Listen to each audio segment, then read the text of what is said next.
Ikinuwento sa GMA Integrated News ng isa sa mga complainant ni Pastor Apollo Kibuloy ang mapait umanong sinapit sa kamay ng pastor mula noong 2014. May mensahe din siya sa iba pa umanong biktima.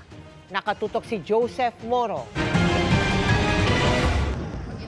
Kanina na lamang muling nagkita ang complainant na si Amanda, hindi niya tunay na pangalan, at si Pastor Apollo Kibuloy sa arraignment ng kasong qualified human trafficking sa Pasig kanina. Wala raw siyang takot na naramdaman. Sobrang saya po kasi hindi ko po inaakala na sa haba-haba ng panahon na nag-voice out ako, lumabas na po talaga at nag-arraign. Dun po, sobrang saya po ako dun. Bata pa lamang si Amanda nang ma-recruit sa Kingdom of Jesus Christ sa Davao. Nung una'y nagbebenta ng mga biskwit at nangongolekta ng donasyon para i-remit sa KOJC, pero kalaunan ay naging close-in pastoral siya. Maliit na grupo ng mga piniling mga miyembro ng KOJC para personal na magsilbi kay Kibuloy. Taong 2014 na mangyari ang umunoy pangahalay ni Kibuloy sa kanya. 17 anyos siya noon. Taong 2016, nakatakas siya sa tulong ng kanyang mga magulang. Hindi raw niya aakalain na makakasuhan niya ang isang maimpluwensyang tao tulad ni Kibuloy. Sa kanya raw ginawa, marami raw ang gustong sumira sa kanya hanggang ngayon.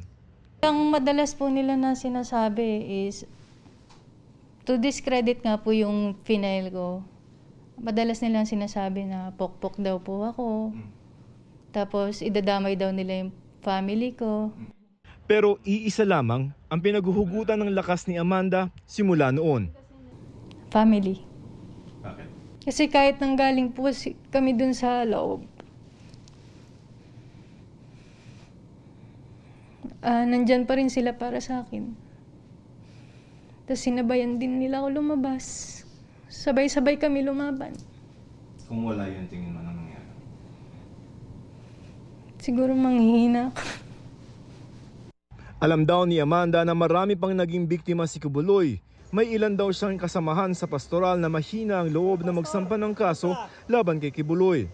Ngayon na nakapaghain na siya ng kaso, sana raw ay magsilbi siyang inspirasyon sa iba pang mga naging biktima para paghugutan ng lakas. Nandito na po tayo eh. Nahuli na po. Maglakas na lang tayo ng loob. Sasabihin na lang natin yung totoo para makamit namin yung hustisya. Mensahe niya kay Kibuloy: Justice will prevail.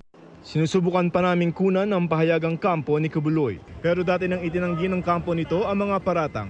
Para sa GMA Integrated News, Joseph Morong, nakatutok 24 oras.